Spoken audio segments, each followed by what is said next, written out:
Hi, Dr. Quinn Denny here, your work psychologist of Eyesight. Today, I want to talk about work happiness, which is, something that we aim at a lot. And there's another word that we may not be familiar with. I think we're all familiar with the term job, or sometimes what we jokingly refer to as a job, or an occupation. However, how often have you heard the word vocation? That's not a word that I hear very often spoken about in the workplace, but vocation is a very important thing. And if you've heard this term, find the work that you love and you'll never have to work a day in your life. I think every job has its difficulties. There's at least a part of every job that I can think of that I've had that's somewhat tedious, or it may not be my favorite thing. Components of the job in which I have to do necessary tasks as part of that job, but they're not my favorite, and they're probably not the most motivational for me. And so today I want to talk about vocation. Vocation is something that you can have in occupation, but an occupation isn't typically a vocation all the time. And so what we need to learn is, what is our vocation? So let's dive into vocation here in the next screen, and hopefully you get some insight. If you find after this video that you are searching for your vocation, please reach out to us. We've done a lot to help align people with activities and awareness that increase their happiness overall in life satisfaction, and particularly in their work. So don't be shy to reach out if you care to engage our services. So what is vocation exactly? I think everyone out there can most relate to the word vocation when we think about wanting deep satisfaction in our work, wanting joy and happiness in the activities that we partake while we're living.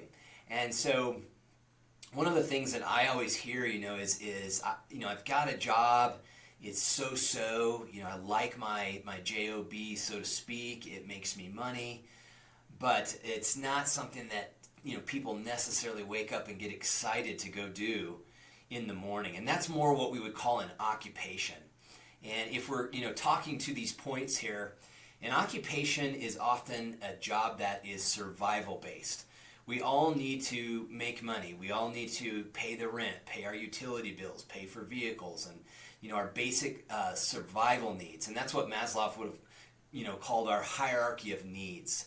And those needs for sleep, food, shelter, etc., are all part of that base level need. Once those needs are met, we tend to have a higher need, and that is to do something that's conducive or aligned with who we are. Let's look at what occupation is. So again, typically survival based, it's part of meeting those basic needs like the need for food, water, shelter, sleep, connection with others, that sort of thing. It tends to be money centric, and that makes sense because money is the medium by which we purchase things in our society. It's the medium by which we buy food, go to the grocery store to get essentials, those kinds of things.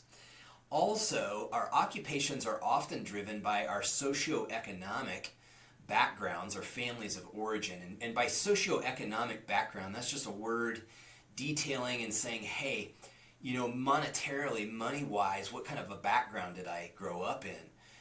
Was it middle class? Was it, lower middle class? Or was it more of a poor or poverty kind of level?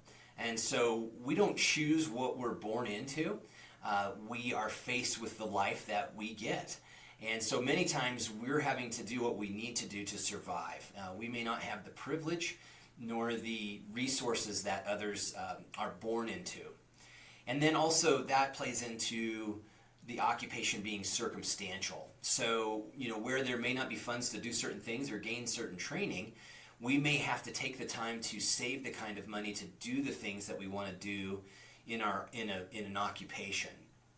And so that said, as we're working through things, many people where they end up with synthetic success. And what I mean by synthetic is that for all intensive purposes, as we look at each other in the world, as we look at each other as peers, lots of money, a high title or a high status in society, those kinds of things, we would typically say, oh, that person's successful. But is that really success? And I would define work success as being driven and also as being happy in our work. And I think that, research definitely shows a curvilinear relationship between salary or, compensation pay and job satisfaction. And what it tends to show is about around 60 to 80K, and it's usually towards the 80K per year. Our satisfaction or return on the satisfaction for our work tends to drop off, meaning it no longer becomes a factor in being satisfied. And I think a lot of times this is why we see high-paid executives, making the just tragic decision to end their lives or those kinds of things, when they get to the point or the pinnacle of having achieved what is supposedly success, that synthetic success, and they realize that they really haven't done work that they found meaningful and purposeful. Now, we all want, I think, work that's joyful and has value and purpose, and that plays into a vocation. Now, an occupation could potentially be a vocation if it's something that someone, feels internally driven to or drawn to do. Maybe that's playing a sport. I've been watching a lot of racing videos lately, so maybe it's racing cars, or it could be caring for elderly. It could be something of that nature. So that might be almost a perfect alignment. But vocation is bigger than that. It crosses through our life domains, and it is essentially identity rich and aligned with who we are. So, if we find that we enjoy helping people, or we enjoy helping, certain people in the lifespan, like elderly people, or we find that we love to create or build things, that might be, kind of a theme of our life. So think of vocation like a theme in your life. It's aligned with who you are, with your personality. And it's the thing that you find, or the activities that you find that you do that are varied, but they kind of tie into the theme of who you are. They tie into what your makeup is, so to speak. They're also intrinsically motivated. So having a vocation is part of intrinsic motivation. It's something that we do because we enjoy doing that task. We enjoy being that person.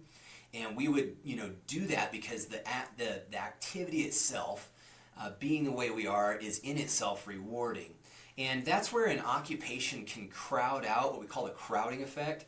It can crowd out intrinsic or internal motivation. So think about if you've ever been doing something and then you have somebody come over, stand over your shoulder and start bossing you, micromanaging you and telling you how to do something.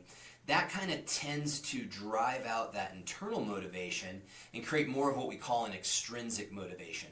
And that can be true of trying to achieve that synthetic success, success that maybe people on average think is success, but when it really comes down to being true and honest and vulnerable with ourselves, we find out that the things that most people believe to be success don't really bring happiness in our work. So a vocation will be purposeful and meaningful, and it's value-based. It's about producing value, and that value is not necessarily currency.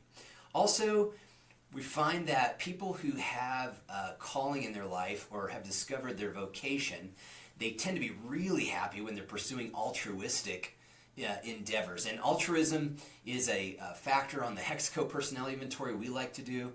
But altruism it's those acts that are self-sacrificing, out of our proverbial heart, so to speak. It's something we do for others that brings us joy and that we do expecting nothing in return.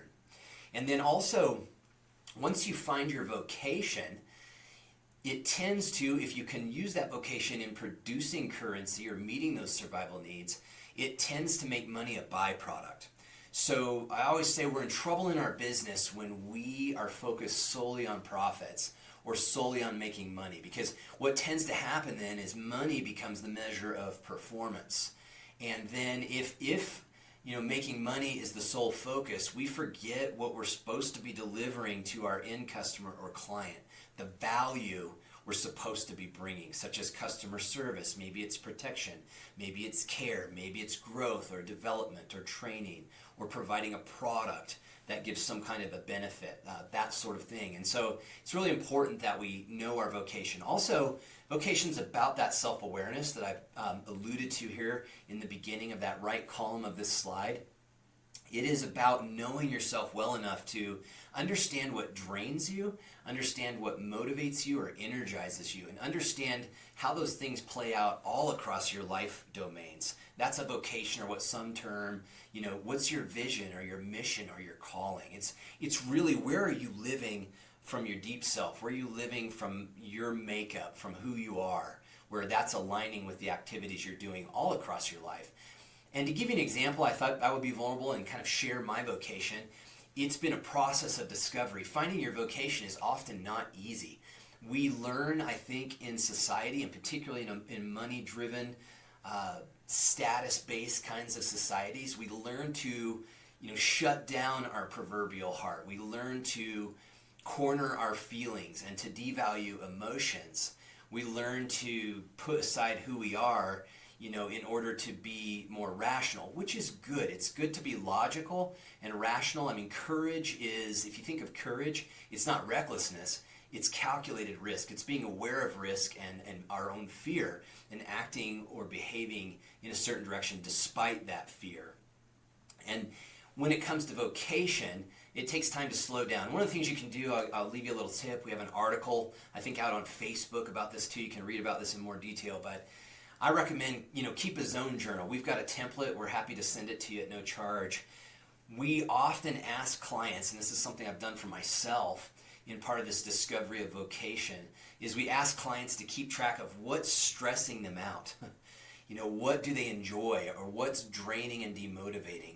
And we begin to see in that data, if we do that for 3-4 weeks, sometimes even a month or two, we begin to find patterns.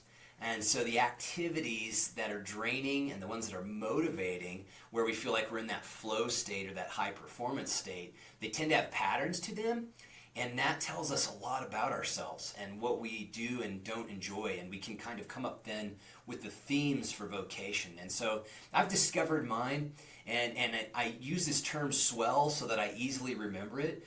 But it essentially equates to me discovering what I enjoy doing, and I can do these things in all areas of my life. In my work, daily as a psychologist, helping organizations and individuals and teams. I can, exercise this in my family, serving my wife and my sons and being part of their lives. I can do it in organizations and my hobbies and all kinds of things. And the term swell stands for speaking, writing, encouraging, leading, and learning. These are all themes that have come out for me as I've gone on a process of discovering, who am I? What do I really enjoy doing? And what do I do out of deep heart, or my deep mind, my deep self? So if you're out there and hearing this, I think it's worth, if it touches you, you find yourself a little uneasy, or you find yourself excited about this concept of vocation, please feel free to reach out to us, or at least take the time to invest in yourself to begin to pursue, what is that vocation? Go on that discovery process so that you can align areas of your life and live through vocation in your occupation and not just have a job. If you like a job and you're satisfied with what you're doing or how you're doing it, hey, great. I'm very happy for that. Take care. Thanks for watching. I've got a quick snippet after this where I'll add some more value ideally. If you've watched this, I hope you've gained some insight on finding more joy, more purpose, more meaning, more drive every day in what you do, and particularly in your workplace or in your job. Whether you're working remotely or on site, whatever kind of work you do, I hope it aligns with who you are. I hope it aligns with your vocation.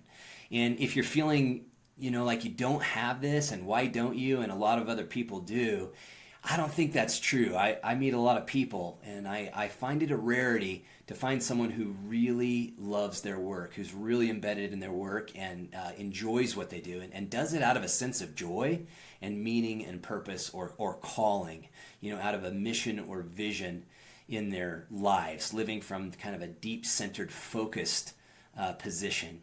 So one of the books that I've enjoyed so much, and it is faith-based, if you've got an inclination or a faith-based worldview or belief system, you might check out this book. I've really enjoyed it, so much so that I've reviewed it 2 or 3 times in a series of different books that I love along these kinds of topics. And it is called Courage and Calling by Dr. Gordon Smith. So check that book out if you're interested in finding out more, particularly if you have that kind of worldview. But it's worth finding out what you enjoy, why you enjoy it. Find out the themes of what you enjoy so that you can live those out in all of your life domains. Thanks so much for watching. Take care out there in the workplace. As always, we are cheering you on.